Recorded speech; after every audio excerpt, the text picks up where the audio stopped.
ধর্ষণ দিয়ে পলিটিক্স করতেছেন, এটা নষ্টামি। একটু আগে বললাম তো আপনাদেরকে আমরা অবরোধ করে ফেলছি, ভুয়া ভুয়া বলছি। আরে আমরা বলতাম এটা কি পাশে দাঁড়ানো?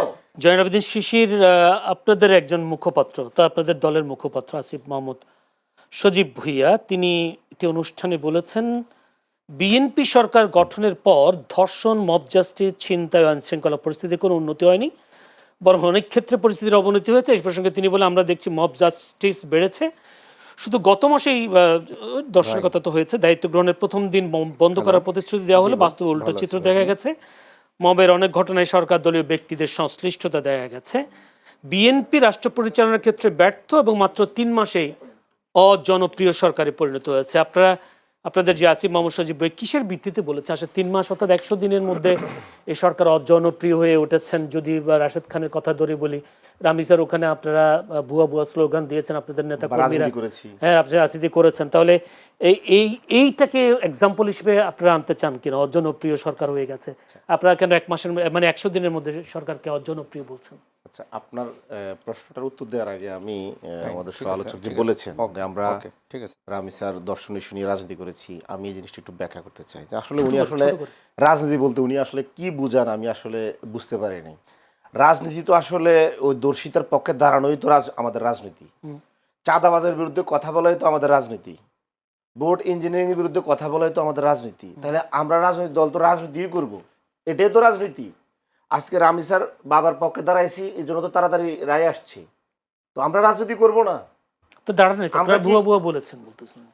এখন যদি কেউ ভুয়া হয়, জনগণের থেকে ধনী ওঠে ভুয়া ভুয়া, আমরা তো এটা ঠেকাইতে যাবো। আরে কে ভুয়া বলেন তো? এখন ওনারা আইডেন্টিফাই করুক মানে বিএনপি সরকার ভুয়া না, বরং এই বিরোধী দল ভুয়া, তারা এইভাবে পরিবেশটা নষ্ট করতেছে। আপনি কাকে ভুয়া বলেন? আপনি এরা কাজটা করছে, আইডেন্টিফাই করে না, একদম একটা মানে কথা বলে দিল, একদম মানে ধারণার উপরে কথা বলে দিল, কোনো ধরনের প্রমাণ নাই, এখানে এনসিপি করছে, জামাত করছে।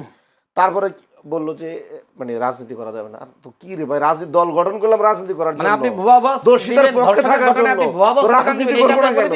আরে রাজনীতি করার লাগে তো দল গঠন করলাম, আবার রাজনীতি করব না? এটা রাজনীতি এটা নষ্টামি করতেছেন। এটা তো পলিটিক্স না ভাই। আপনারা কি করেন? আপনারা ধর্ষণ দিয়ে পলিটিক্স করতেছেন, এটা নষ্টামি। আচ্ছা, আপনি ক্লিয়ার করেন, আমরা রাজনীতি করব না পলিটিক্স করব, কোনটা করব? রাজনীতি আর পলিটিক্স কি আলাদা? না, আমরা দোষীদের পক্ষে দাঁড়াইছি, এই ধরনের রাজনীতি আমরা করব না। কোথায় দাঁড়াইছেন? দোষীদের পক্ষে বিএনপি দাঁড়িয়েছে, সরকার দাঁড়াইছে। আপনারা তো এই ঘটনাকে কেন্দ্র করে পরিবেশ আপনারা নষ্ট করার চেষ্টা করেছেন। অপোজিশন কি দোষীদের পক্ষে দাঁড়ায় নাই? কোথায় দাঁড়াইছে অপোজিশন? অপোজিশন তো তাহলে অপোজিশন পরিবেশ ঘোলাটে করার চেষ্টা করেছে। বললাম তো আপনাদেরকে আমরা অবরোধ করে ফেলছি, ভুয়া ভুয়া বলছি। আরে আমরা বলতাম এটা কি পাশে দাঁড়ানো? এটা কি পাশে দাঁড়ানো?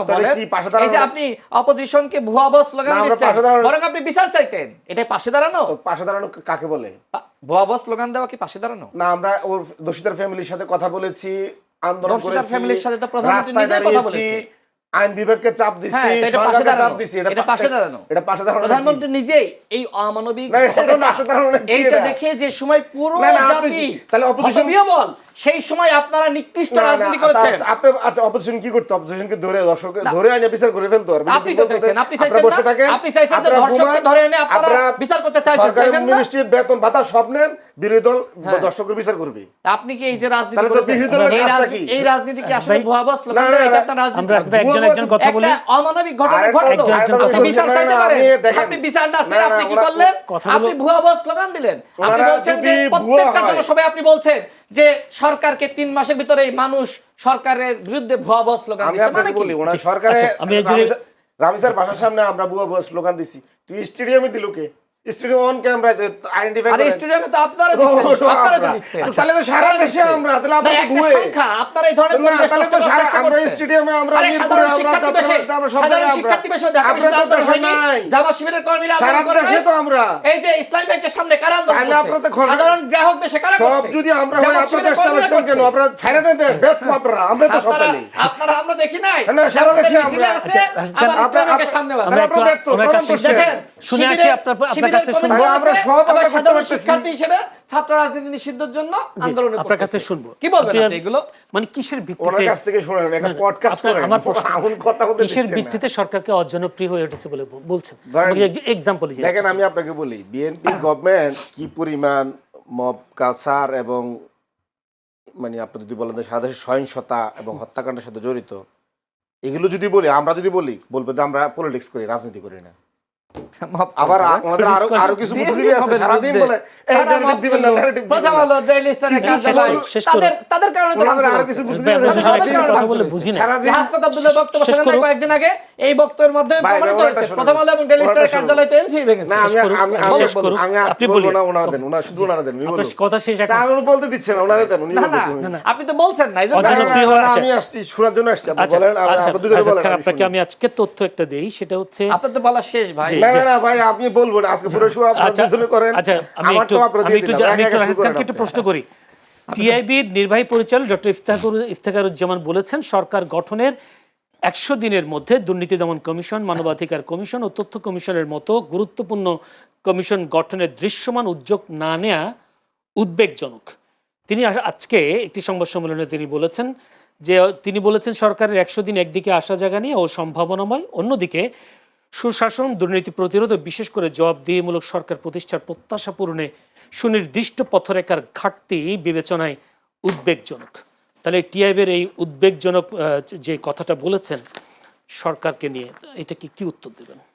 দেখেন, টিআইবি সবসময় সরকারের সমালোচনা করে থাকে এবং তারা এই রোলটাই সবসময় প্লে করে, সেটা যে সরকারি ক্ষমতায় আসুক না কেন, এবং এটাকে আমি সাধুবাদ জানাই। কারণ সরকারের সমালোচক না থাকলে সরকার আসলে সঠিক পথে থাকা কঠিন। আমিও চাই এনসিপি এবং জামাত সরকারের গঠনমূলক বিরোধিতা করুক এবং একই সাথে সরকারের জন্য পরামর্শ দিক, কিন্তু তারা যে রাজনীতিটা করতেছে সেটা হলো অপরাজনীতি। এটা শেষে যেটা বললেন যে আমরা কি রাজনীতি করব না, নাকি আসলে পলিটিক্স করব। তো আপনি রাজনীতি বা পলিটিক্স যেটাই করেন না কেন, আমি বলি না, কিন্তু এটা পরিবেশ- আপনাদের এক বুদ্ধিজীবী বলে, আমি বলি না। আচ্ছা, পরিবেশটা আপনি নষ্ট করতে পারেন না। যেখানে এই ধর্ষণের ঘটনায় আপনিও ব্যথিত, আমিও ব্যথিত। এমন না যে সরকার উল্লাস করতেছে, এমন না যে ছাত্রদল যুবদলের নেতাকর্মীরা খুব আনন্দিত। যদি এইরকম হইতো যে বিএনপির কেউ জড়িত, তাহলে না হয় আপনি এটা নিয়ে প্রতিবাদ ব্যাপকভাবে করতে পারতেন, কিন্তু আপনি মিথ্যাচার কেন করলেন? আমি দেখেছি যে এই ঘটনাকে বিএনপির উপরে দায় চাপাতে ভুয়া ফটোকার্ড বানানো হয়েছিল। আমি অবাক হয়ে গিয়েছি, ব্যারিস্টার ফুয়াদ ভাইয়ের মতন মানুষ তিনিও ভুয়া ফটোকার্ড শেয়ার করেছেন। তিনি সাংবাদিক সম্মেলন করে মিথ্যাচার করেছেন যে রামিসার যে ধর্ষক সে নাকি আপনার ওই এলাকার যে মন্ত্রী, সেই মন্ত্রীর সাথে নাকি তার পোস্টার দেখা গেছে। অথচ রিউমার স্ক্যানার তারা কিন্তু যখন এই ধরনের একটা মিথ্যাচার হচ্ছিল তারা কিন্তু প্রতিবেদন দিয়েছে। একজন সচেতন মানুষ হিসেবে আমি দেখেছি, আপনি দেখেছেন, ব্যারিস্টার ফুয়াদ ভাই কেন দেখে নাই? তাহলে আপনি ব্যারিস্টার ফুয়াদের না, কথা বলছেন, কেন আমি তিনি আপনার সঠিক একটা কথা জিনিসটা বলি। দেখলেন না, মিথ্যাচারটা দেখলেন? বিএনপির এবং তার মতন ব্যারিস্টার আমি একটা বলি, মানুষ রিয়াজ খান। একটা ভুয়া ফটোকার্ড দেখবে, কোথাও নিউজ হয়নি, শুধুমাত্র ফেসবুকে কেউ কেউ পোস্ট দিয়েছে, আর ওইটাই উনি ফেসবুকে পোস্ট করবেন এবং সাংবাদিক সম্মেলন করে বিএনপির উপর দায় চাপাবেন। বিএনপির ভাইস আপনারা চেয়ারম্যান, যারা আমি অপোজিশনে আপনাকে আছেন, আপনাকে উত্তর দেই। জি। বিএনপির ভাইস চেয়ারম্যান শামসুজ্জামান দুদু তিনিও তো বলেছেন যে রামিসার সাথে ধর্ষণের সাথে জড়িত শিবিরের কর্মী। না, তার বক্তব্য আমি শুনি নাই। যদি তিনি এটি বলে থাকেন, এটা আসলে সঠিক বক্তব্য তিনি দেননি। কারণ যে ধর্ষক সে বিএনপিরও কেউ না, জামাতেরও কেউ না। আমি সবার কাছ থেকেই ইতিবাচক বক্তব্য শুনতে চাই এবং এই ঘটনার একটি সুবিচার, ন্যায় বিচার আমরা প্রত্যাশা করি।